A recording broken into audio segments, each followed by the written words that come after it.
2015, 2016, I started exchanging emails and phone calls with Craig Kirby. I did the Warbirds over Hickory Air Show in 2005 here. Jacked up the runway, felt horrible, but they had me park on asphalt. I'm like, I don't know if that's a good idea. And sure enough, about an hour later, it started sinking like cookie dough. But for those that were here for that, I was that guy. Yep, that's me.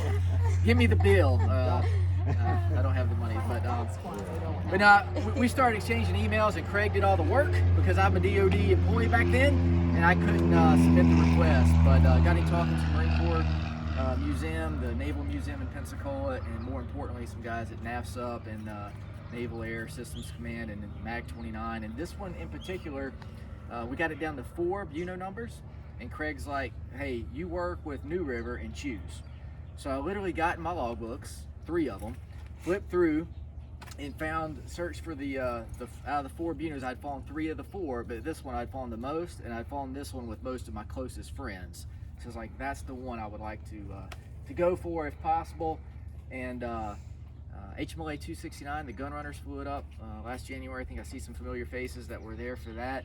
And they had a Marine Expeditionary Unit detachment going out a few days before, and this was the backup.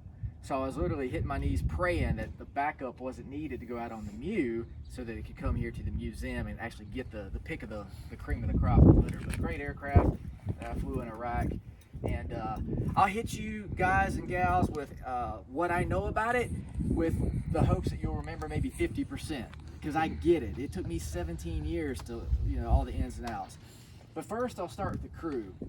One of the more common questions you'll get, are both crew members pilots? The answer is yes. About 18 months of flight training, front seat and rear seat are wing naval aviators, all right? The junior guy or gal will typically start in the front seat, in the gunner seat, all right? The rear seat will be the primary attack helicopter commander, flying the aircraft, responsible for the aircraft. The junior officer in the front seat as the gunner shoots the gun with the telescoping sighting unit, that thing on the nose, and I'll come back to that. They shoot back then the TOW missile, the wire-guided, tube-launched, optically tracked, wire-guided missile system. And then the Hellfire, which is the laser-guided, which we have a rail here for Hellfire missile rail on this side. And in the back seat, you can shoot the gun in a fixed mode. You can shoot the gun with your helmet, which is not, it sounds cool, and it is, I guess, but it's just for suppression. It's not really accurate. Unless you're shooting it at nighttime with that ISLD 1000, and I'll come back to that. And then they can shoot the rockets, all right? And we'll go over those here in a moment. Once the junior officer in the front has got about 12 to 18 months in the squadron, now they've got an experience level, they'll start moving them to the rear seat, all right? And then when you're flying peer on peer, near the same experience level, they're pretty much interchangeable. And quite frankly, there's some mission sets where the more experienced pilot wants to sit in the front. And typically that would be Forward Air Controller Airborne, or FAC-A, or running a reconnaissance mission where you really want to be on the sensor. Because the guy in the back, he can see a little cursor in the HUD, the heads-up display, of where that bucket's looking. So he's like, okay, I can look out there with my night vision goggles, but he doesn't have the magnification of that FLIR, particularly at nighttime or even in daytime, to find the target, to laze the target. All that is front seat limited in the Whiskey model. So like I said, there's some mission sets where they may want to sit up front to have that capability to run the mission. The crew in the aircraft as a weapon system is flown at a minimum as a section, all right? So a lead and a wingman, and up to a division, all right? So that's kind of the employment of the aircraft. You got some stats here that I won't particularly go over because you would forget the numbers probably, but the armament, the big thing, the last one on there, the AIM-9 Sidewinder, which we have a captive over there of the AIM-9, is I carried that missile twice in 17 years. So while it is a capability, it's not one that the Cobra would typically exercise. It's bread and butter. It's close air support, armed reconnaissance, FAC-A, supporting arms coordination, calling in naval gunfire in an amphibious assault, or artillery, mortars, stuff like that. We have to kind of be experts in the fires realm, and we use our Hornets, the Blue Angel and the gray variants, and Air Force assets to do more of that air-to-air stuff. The 2 times that I did carry the AIM-9 was what we call Straits Passage, defense of an amphibious assault force, where you had multiple ships going through choke points, Straits of Gibraltar, Suez Canal, Straits of Hormuz, and Abeb Mendeb. And we're basically out there doing a butterfly pattern off the nose as the ships move through, and that way these are little Iranian speedboats and stuff. If they try to get froggy, we're there to give them a second reason to think twice about it, if you will. And so we would brief those up with the ship's captain, and they would approve our employment of fires. And it was always a little dicey situation, because you're just one decision away from a bad decision, as I like to say. Next thing you know, you create an international incident. And what I found interesting and a neat kind of backup capability is we were briefed on staying so many kilometers away from the Iranian border in particular, but water's water, right? There ain't no line out there in the water or buoys to mark the border, so you would have the Air Warfare Center aboard the ship give you hot dog calls. They say hot dog yellow if you got a little close, and then if you heard a hot dog red, it's time to do an in-place turn and come a 180-degree turn and come back where you're out of that zone, so to speak. But those were interesting missions. But food for thought, the AIM-9, it's a capability, but really not our bread and butter. So what is our bread and butter? Close air support, weapon systems. First, you got to find the target, and the Whiskey's limiting factor is its eyes. So now with the 4-bladed Zulu, the limiting factor is actually the range of the munitions. The eyes are great. The upgraded Zulu has a telescoping sighting system. They can see the target about 15 kilometers out. I can tell you this thing, we would have to worry about the minimum range of the weapons, because a tan tank revetted in the desert floor, we would pop up on it like 500 meters, like, oh my God, there's a tank right there in front of us. Maybe put a little bit of gun on it, pull off, reset, get some standoff, and come in and put a missile into it. So the bucket here, if you want to take these off at any time to show folks, it's pretty easy. This clips here to put it on. But this is the FLIR, and this is actually an upgrade called the Night Targeting System Upgrade. It's a mid-IR system, and it's a capability improvement that we got in about 2012, starting in Afghanistan and working their way through the other aircraft, because the old FLIR that we had was really terrible. You'd see a blob. Well, this one you could actually see road wheels, and you could see definition. You could see the little V in a T-72 on the front of that Soviet-era tank. And whereas the other one would be a blob, and you get like maybe a kilometer out, and you try to sweeten it up, and you're counting road wheels. And you know that a M1 Abrams tank, a good guy, is 7 road wheels, 5 or 6 typically a bad guy. The other thing is, if you're attacking north and a turret's turning south, looking south, that could be a clue that it's a bad guy, but not always. And we actually had a couple fratricide incidents in 2003 at nighttime on that old FLIR. So, but this one is definitely a step up in it's got the greatest level of magnification between the day and the night sensor. 50 magnification is the greatest that you have in that one. All right, this one here has got 2 sensors and the laser on this side. So right here is the direct view optics. It's just like looking through a set of binoculars at a UNC Chapel Hill football game or something. Go Heels. We don't have any Duke fans out here, do we? All right. And then down below that is the television camera. So the television camera has an increased magnification, but it's like a green and black grainy image. It's not as clear. You don't have any color. And then little thing, it looks like to me a pack of Wrigley's gum with a slot in it down there. At the bottom, that's where the laser attenuates out. So the laser's got a pulse repetition frequency, 4-digit code. You code that to the missile and the Hellfire, and you basically hold the laser designation if you're self-lasing until the point of impact, or you could just fire and forget if you got someone else doing the lasing for you. But the missile has to have laser energy from someone, some platform, out on the battlefield to the point of impact, so it can guide in. It's not like it can produce its own coordinates. Some fixed wing bombs and stuff, GPU 54 and stuff do that capability, but the Cobra and the Hellfire does not. So this thing can see 25 degrees up, 50 degrees down, 95 to the right, and 90 to the left. This little straw here, if anybody ever asks you what that's for, if the gunner in the front's over the top, it's just a quick reference guide. If the hey, bucket's over here looking at 2 o'clock, you know, kind of thing. Because you can get disoriented down there looking in that soda straw. The daytime direct view optics is only available by going heads down in the bucket. That's what we called it, heads down in the bucket. The FLIR you can see in the bucket, or more practically, because if it's nighttime, you're wearing what on your helmet? You're wearing night vision goggles. All right, but you've got enough relief between your eyeball and the lens of the night vision goggles that you just look under it, all right, and you're looking at the MFD. And the MFD is right up here underneath this black glare shield. It's about a 4-inch by 5-inch screen, and that's where the gunner would see and lock onto the target with the multifunction display. This, which leads me to target handoff stuff, and what this is. All right, so that is a ISLID 1000. And ISLID, I'm gonna probably screw this up, but infrared zoom laser illuminator designator. 1000 means 1000 watts. What does that mean? It's a very strong laser. We talk safety things with our flight line Marines, our ordnance Marines, ourselves as aircrew and pilots. But out about 75 meters, that thing will just totally burn your eye out if it were to come across your retina.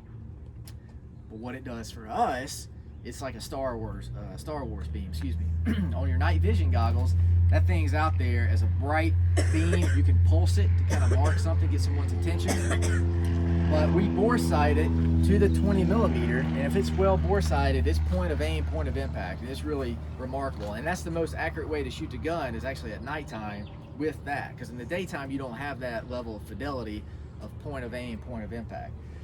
The gun shoots 650 rounds per minute. That comes out to be 11 rounds per second. So someone was asking me typical employment, 3 to 5 rounds. We try to have rounds on target within 3 to 5 second burst. So depending on what it is, you may hold it there to get a deeper penetration. But I remember in 2003, we were asked to shoot up a bunch of little taxi cabs. These orange and white taxi cabs were harassing friendly ground troops. Yep, they were being used to call fire. You were there, okay? Yep. And we checked on station, and you know, they were like 1970s, early 80s Datsuns with orange. I think they were white cars with orange front and rear fenders to mark them as taxi cabs. Like a yellow car in New York City back in the 80s, I guess. And we're like, okay. So we shot several of these things, and I'm telling you, this thing has a semi-armor penetrating high explosive incendiary round, a zirconium pellet, that if it gets to anything that's going to burn, particularly like a gas tank on an automobile, it just starts a fire and explosion, and it's pretty remarkable capability. But we started feeling guilty, and our cockpit got really quiet, and then we just asked the forward air controller, hey, can we just monitor these orange and white cars? We're not sure all these guys are bad guys, like they're not doing anything offensive. And sure enough, we were about to bingo off station for fuel, and out of the back window we started seeing muzzle flashes. Somebody started shooting at us with an AK-47, and the first thing in my mind was, you gotta be kidding me, you gonna shoot at me with a little AK-47? Like, what are you doing? So we tipped in. I started walking in the rounds, hit the car. Whoever was driving, I pray that they were bad, I don't know to this day, but the driver and the vehicle burst up into flames. But just before that last round of 20 that was effective, the guy in the back jumps out of the back seat.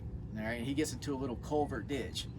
We came around, we had like 2 rockets left. It's very difficult to hit a man-sized target with a 2.75-inch rocket, but backseater, he dived in there, he tried, and I could see the guy still moving around in the bucket. I'm like, he's still alive. And I remember saying, Ryder, that was my combat crew, I was like, pull this thing into the hover. I'm gonna break up the canopy, because we out of 20 at that point. I'm gonna break up the canopy and hit this guy with my M4. His reply was, Scotty, you're crazy. I'm not pulling this helicopter to a hover over this darn town, because there was some AAA and anti-aircraft artillery stuff that he was smarter than I was. But the gun will traverse 110 degrees per side. it will go into the fixed mode like we talked about. That is for the rear seat to dive in, and he's got a reticle that he just hits an action bar on his cyclic, and then he pulls the trigger on the cyclic, and he can adjust the range of that that fixed gun. But it's 0 degrees azimuth, 0 degrees elevation. You can just kind of tweak the range a little bit to shoot that thing. The boxes down here on either side, there's some electrical boxes over here that's for the missile guidance system, but on the other side is where you would load the can for that. If we're going on cross country through the United States, that's where we throw our gym bags or whatever, our whiskey, yeah. Let's see, the terminology of kind of what's up here. You've got on this lower left-hand side, it's called a tow Hellfire control display panel. And that's where you would code your missiles, you would test the missiles, you would select between tow and Hellfire. And so if you see different printout on there, that's kind of what that box is for. And then the box above it that has basically the alphabet, all right? And then the 1, 2, 3 codes, that is our communication and navigation data unit. And that's basically where we'd enter GPS coordinates and navigate off of that thing, as well as changing up the radios. Body armor, few and far between. I joke that the Soviet taxpayers love their Hind pilots, Russian, I guess I should say, more so than the Americans do. Because this is plexiglass, and a Hind, a Mi-24 Soviet attack helicopter, has up to 50 caliber ballistic protection. And one of my buddies was heads down in the bucket. He comes and brings his head back up, and he looks here, he's got a hole, and on the other side he's got a hole. So he was heads down in the bucket at just the right time. And unfortunately, we have lost a couple crew that have gotten hit just because of that plexiglass. So I bring that up there. A lot of people ask, you know, is that bulletproof or whatever? No. The other weird question I kind of get for people that just don't know, or they've seen too many James Bond movies, they'll ask if you can eject from the Cobra. The answer is no. You got that big spinny thing on top, yeah. right? Well, I mean, some of those James Bond movies, I've seen the blades like shoot off, and he shoots out of a jet. I'm like, wow, okay. Mm-hmm. Yeah. But there's a black and yellow handle in between the front and the rear seat. That is a cartridge removal system for the canopy. So CADS, cartridge activated device system, little explosion. And this cord right here is a deck cord. All right, and so if you pull that handle, it shatters out the plexiglass, and you can just crawl out. If the deck cord fails, you have a canopy breakout knife, which is on the far side, on the other side of that air conditioning deck. And then there's one that usually would sit over here that's been removed, it looks like. But anyhow, you could physically, with a knife, break your way out of the canopy. What's the minimum caliber that'll penetrate that plexi? I think a 22 would. Yeah. 20, really? That's that little. Yeah, I mean, I think backboards, you know, an NBA backboard is made of more substantial Yeah, so material. pretty much any small arm will go through it. Right. Yeah. And we adjust our tactics accordingly. In 2003, we were worried about man-pads, man-portable air defense systems, or missiles, IR-seeking missiles, shoulder-launched SA-7, SA-14, SA-16 and such. So we flew really, really low to be guarded against that threat. As Iraq evolved, we were more worried about small arms munitions. We'd go up to like 1,500, 2,000 feet to be above it and be outside of the effective range of those small arms.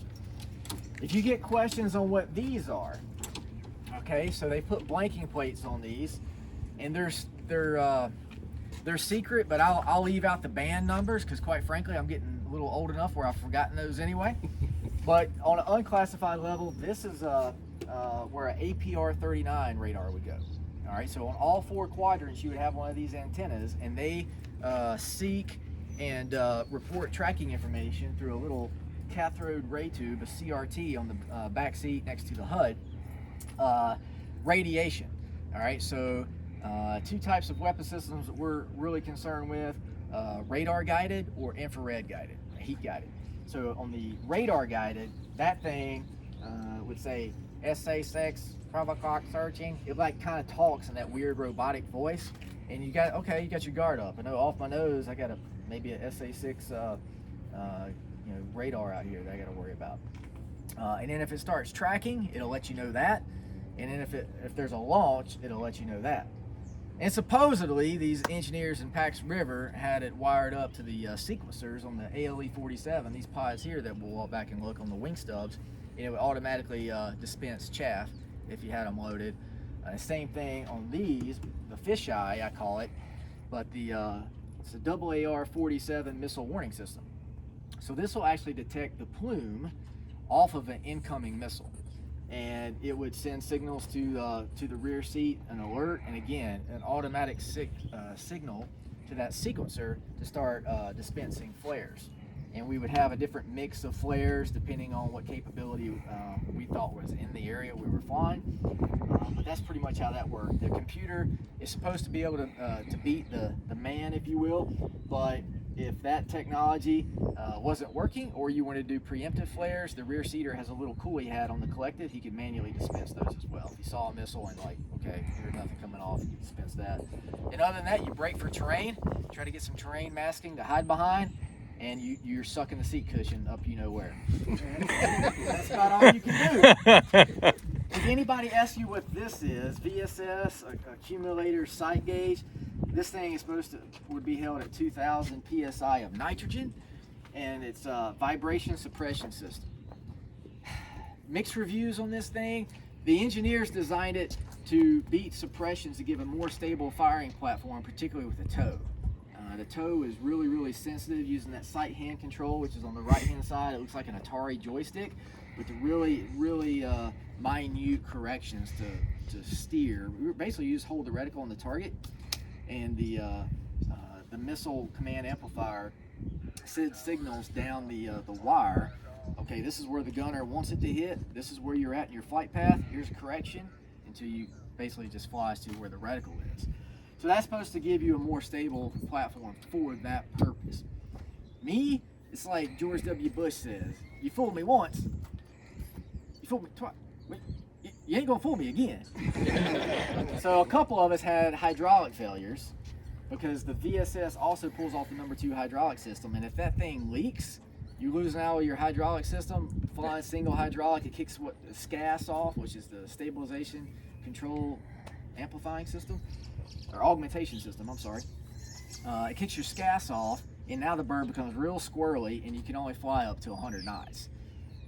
So a lot of us would not even turn it on because we were worried about having a hydraulic malfunction, because the system, while it had good intentions in its design, it was imperfect in practical application. All right, so real quick, the bucket, since I led in with that. When I started out my time flying Cobras, we had a single bucket of 30 on each side for a total of 60. And then we went into Iraq and we had some of these automatic missile warning system and deployment, and you fly by a little light on a oil refinery or something like that, or even the sun hits it the wrong way, they'd automatically start pooping off. Next thing you know, 60 ain't enough.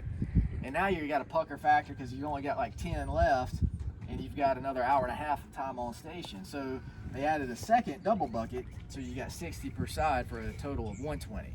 And you can mix these, of a mixture of different flare, different variants that we had, or you can put a flare and chaff, and you can mix them up and all that good stuff. And the Ordnance Marines would just arm it by pulling this little lever down to there. All right, the rockets. All right, so two types of 2.75 rocket pies that we would carry. This is a 19-inch, and they look a little meaner. 19-shot pod, allow 61. Or more practically, due to weight, we carry a 7-shot. Allow 68 was the name of it. The warhead's high explosive, and that warhead has about 2.3 pounds of explosive, but is equivalent basically to a 60-millimeter mortar. In terms of a frag, about a 10-meter frag pattern is what you're looking at with that. The other warhead that we would carry frequently is a flechette. And a flechette is a nail about that long, and this thing would shoot out and go to 800 meters downrange and put a 400 by 400 meter beaten zone of these little nails, 2,200 of these 20-grain nails for anti-personnel. So, and they showed us pictures of people that actually been hit by a flechette rocket, and from overseas and stuff. It's pretty devastating capability, but it's there to do the bidding, if you will. Illumination. We've got both overt and covert. So overt you can see with the naked eye, covert you can only see IR on the night vision goggles. And basically those little things, we just pitch the nose up anywhere from 15 degrees to 22 degrees, and the difference being is the covert would burn for 3 minutes, the overt would only burn for 2. So the covert would get a higher pitch to burn longer as they come down on a parachute. And then we would attack underneath the thing so we could light up the target area, and we could see a lot better, particularly the night vision goggles and that infrared spectrum. And we do multiple target runs under these parachutes coming down, and it was pretty cool. And we would employ those. And other times, you know, maybe the grunt's just down on the ground wants some illumination just to make the bad guy think twice about something, or know that, you know, we were overhead, and they just wanted to use it as a deterrent, basically. We talked a little bit about the AIM-9. Max effective range of that thing is 4 nautical miles, and the reason I don't think I elaborated really on the reason that we didn't carry this very often is the weight. This entire thing with the Lao 7 and the missile, you're looking at about 315 pounds. Well, I can carry 3 Hellfire missiles. 3 tanks destroyed versus carrying this thing. That's what we got the Air Force and the F-18s and the Harriers for, right? We don't need that thing. Going on back. This is your transmission and combining gearbox compartment. All right, and the combining gearbox basically just allows one engine. If you were to lose one, single engine failure, it allows that remaining engine to power the transmission. So that's basically the purpose that it serves. And then the transmission obviously goes up to the mast to power. Your engines are in here.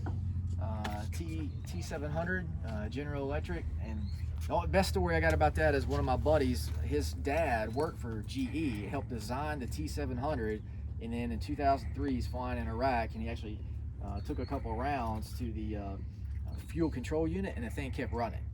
So it's like his dad did some engineering that saved his son, at least from having probably a forced landing with an engine failure in Iraq. I thought that was pretty cool. I spent 5 years working at NASA, working on the stall characteristics of the UH-60. Okay. Same engine. Yeah. Got to work with GE and all that stuff on the engine. It was Yeah. pretty cool. So great engine. You know, we had these little holes up here around the intake are for wire mesh screens for FOD, but these things have particle separators on them, and we didn't have any issues flying with them in dust storms, sandstorms in Iraq and Afghanistan, like adverse conditions. We didn't have the screens on. What's the performance limitation on one engine? So it's going to be temperature, what we call MGT, measured gas temperature, and you know, basically you're going to pull until the electrical control unit, double ECU, keep me honest, sir, it's going to send a signal at 712 degrees plus or minus 20ish that it should droop turns to try to protect the engine from cooking itself, from overheating, from over tipping. And you would basically see the turn, I call it turn, NR, all right? So the rotor system turns at 100%, it's 311 revolutions per minute, and it would basically start going from 100% to 99, 98, 97. Well, you can fly up to about 90, 91. You get below that, all right, the ground's going to get bigger than the window. All right. As far as, you know, typically what would we have here? This is where your toe, all right? But they phased out the toe in 2011-ish. I think we shot the last one, sundown the toe. But we would have the toe over here because it's wire guided. And remember, that wire is coming out of the missile as it's going down range. Well, if you're doing hover or even running fire, there is a threat of that wire, and it's happened. We kind of learned from our mistakes that it could wrap around the tail rotor. That's why we put it on the left side away from the tail rotor, and the Hellfire on the tail rotor side over on the right, because it's laser guided. You don't have to worry about that threat. Other than that, we'll come on. So this here, if anybody asks what this is the cooling system for the transmission and that combining gearbox. Really hot, and it's basically like a super car radiator. It sits right here, and its own hydraulic system powers 2 different electrical fans to push air up through that blower. Well, the limitation of the transmission, 110 degrees, we were over temping all the time about a week into Iraq. And we come back here and open these up, and what we find is sand was getting caked in that thing. And it just couldn't breathe, right? And young corporal there at this forward operating base, Jaleba, he looks over and you got something called a Marine Wing Support Squadron, an MWSS, and they got fire trucks. He's like, hey guys, we'll get a dang fire hose over here and just blow those out. And that's sure enough, that's what we did and we started having to do to keep those things operating and cooling the way that they should. Exhaust. So if you look at early pictures, 1990s, when the whiskey really came fielded, up till probably about 2005, 2006, you'll see those photos, the exhaust would have been vertical. Okay, well, we had some aircraft unfortunately shot down in 2003, 2004 with those IR missiles, and so the smart engineer folks at Pax River and Yuma, Arizona, which is our tactics school, they did studies and shot this thing with a heat gun at the entire tail, 575 degrees coming out of these exhausts. This thing was just heating up and staying very, very high. So very attractive target for one of those IR heat-seeking missiles. How about that? That little bird didn't make it, I don't think. So they said, hey, if we turn these things sideways, it'll eject the exhaust more out and away from the tail. So if you see different photos, that's the reason behind that. Up there after the mast, there's a flat blanking plate. I don't know if you can kind of make it out, but back, we call that whole thing the doghouse. And on the aft end would have sat an ALQ-144, or the disco ball. So if you see photos of Cobras and it has a real shiny thing that looks like a disco ball, that's to modulate IR energy out and away and confuse some of these heat-seeking missiles as well. Now this is our DVR, and it started out with an old VHS, but back in here you've got a mission data lower, and here would have been a DVR to record the video coming off the telescoping sighting unit to record target engagements and stuff like that. It also practically is where we would put our sleeping bags, because we stayed with the bird for like 2 weeks. Just add a little oil here and keep going, right? And your toothbrush, any maps you didn't need, and toilet paper with stuff in the tail, because that's basically all you got. Because you got that number 1 storage area in the front was full of a 20mm can, so you ain't putting nothing up there when that can's up there. Horizontal stabilizers. Some smart people will ask me, does this thing move? The answer is yes. On the other side, you can actually see markings of full cyclic, aft cyclic. But yeah, the torque and that torsion of the main rotor system, as you pull in collective, it's going to want to go nose down like crazy. So these are actually negative cambered horizontal stabilizers to bring the tail back. And even with these, the Cobra cruises 9 degrees nose down. And that's probably a good balance. I think they designed it that way because the guy in the rear seat can actually see much better flying with that, especially if you got a tall, big noggin guy in the front at 9 degrees nose down. That helps a lot. You got a 42-degree gearbox here, and then it goes up to another shaft to a 90-degree gearbox and the tail rotor. And in combat, tail rotors are #1 vulnerability. But you've probably all seen Black Hawk Down and different movies, but one of my buddies, he goes to post-flight, he opens up this cover from the 42 to the 90, and it's lathed with a AK-47 7.62 round. The main rotor, pretty remarkable engineering. The quick story, so that cord or width of that blade is 33 inches. And if you were here for the fly-in, they make a very distinctive whop, whop, whop as it beats the air into suppression. And my buddy in Iraq, he's flying, sees something hot go flying off the rotor arc, and we were -2 on that day, and we didn't see anything, man. So we pulled up next to them, looked at their left side really close, we crossed over the tail, we looked at their right side, man, you look fine, like let's giddy up, let's go. 5.5 hours later, after multiple times on station, because you're going at a far, your blades are spinning. You don't shut the engines down. You do hot refuel, hot tube loading on the rockets, throw a new can of 20 in, and you just keep going. Well, as the blade come to a stop and they apply the rotor brake, they looked up and like, oh my gosh, 9 inches blown out of the trailing edge of that rotor blade with what I think was a ZU-23, a 23 millimeter anti-aircraft flak burst. Because those rounds, if they don't hit anything by 3,500 meters, they're designed, they just self-destruct. And if you've seen the movie Memphis Belle and those flak bursts, that's what it looks like. And there was some of that going on that day. And, so even though, wouldn't that have offset the balance to a tremendous degree? No, like amazingly, it didn't. Yeah, boy. That's a great point, and you would think so. Yeah. But they said they couldn't feel anything. Wow. Now these rotors are steel or aluminum? So they're aluminum honeycomb. Okay. And I told him Because the Whiskies are carbon, right? I mean, the Zulus are carbon. I don't know. I don't know about the Zulu. I think that since they went to 4, they went to a carbon, so it's even lighter for the whole rotor assembly. Yeah, I think you're right. Because it would be the same as the Yankee, the UH-1 Yankee would have had the same commonality of blades. And I know they dinged one, and that thing was like $700,000 to replace. They couldn't repair it because it's like a composite and it's real finicky. And yeah, I think you're right.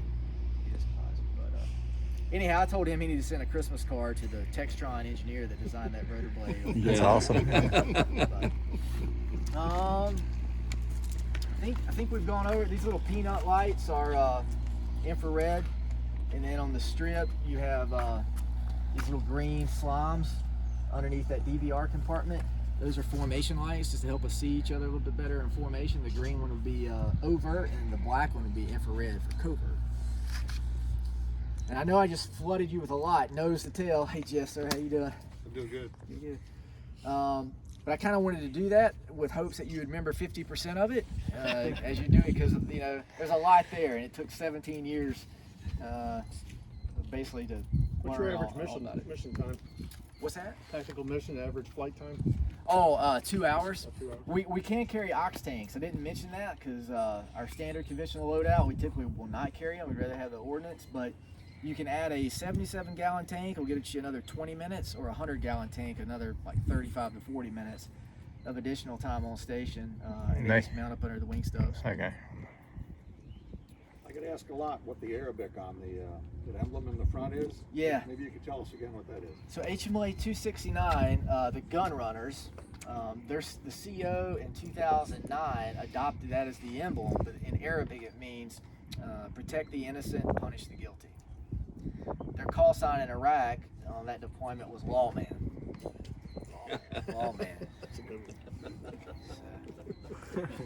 Yeah, they kept that through the years, and the squadron spaces and everything painted up, and one of his proteges took command, I think in 2016, kind of kept it, revitalized it, I guess is a better word, because a couple CEOs like, man, I want something new and fresh, I want to get away from the Lawman star, and then that guy brought it back, so that's pretty much it, I think. Say again for me your name, rank, service, and everything for the YouTube. Okay. Oh my goodness. Scott Benfield, retired Lieutenant Colonel, United States Marine Corps. And you served where and when? So I served primarily at the East Coast at a Marine Corps Air Station, New River, North Carolina. Okay. And I commissioned in 1999, and I just retired last fall of 2020. Where'd you have all the fun with this thing? Iraq and Afghanistan. Okay. Thank you very much. Yes, sir. Thanks for your service, too. Thank you. My pleasure. I'm just glad you were on our side. No doubt. I got to see this thing fly in. It's awesome. Yeah. It was a joy. I miss it. I don't miss being scared to death off that boat. Flying nighttime off the boat, I'm not gonna lie, it's not too fun. Definitely got to be on your game, and there's no visible horizon. There's no autopilot in this thing. It's like you're just squeezing the black out of the cycling. Oh my gosh, at 300 feet. And we used to pray for wind. I remember every time I had a night flight, I just get on my knees and pray to God for wind. Why wind? Wind would put a chop on the water. Right. With a chop on the water, you could got some see. contrast. You could tell water from sky. Wow. If it was calm, that Arabian Gulf, it'll be like glass. Ooh, boy. and you couldn't tell sky from the water, and particularly if you were flying as Dash 2 in the wing position, you're just staring at lead and you get real disoriented. But anyway, you got some crew coordination to try to overcome that, but a lot of nights I got the leans in this thing because this is not an instrument stable platform at all. What was your flight training track? How did Sure. that go? So the T-34 Turbo Mentor, that's what we did primary in. So all naval aviators go down to Pensacola.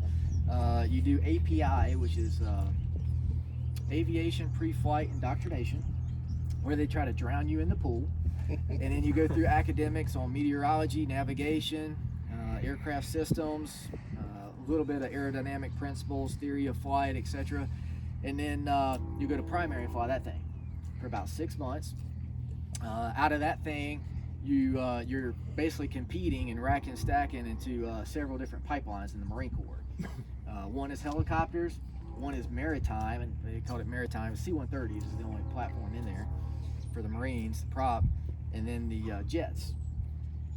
Back then, they were hard and fast. The 50.0 was jet grades on an NSS, Naval System Score, or something like that. I can't remember what that stands for.